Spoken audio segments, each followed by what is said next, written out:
Kayfiyatingiz nega yomonligini bilasizmi? Depressiya, asabiylashish, doimiy charchoq. Buning sababi miyangizda emas, ichaklaringizda bo'lishi mumkin. Ha, to'g'ri eshitdingiz. Oshqozon ichak yo'llarimiz shunchaki ovqat hazm qiladigan joy emas. U ikkinchi miya va u sizning har bir emotsiyangizni boshqaradi.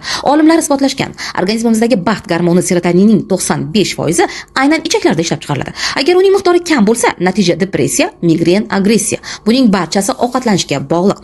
Ichakdagi gormonlar ishlab chiqarilishi miya buyrug'iga emas, siz nima yeganingizga bog'liq.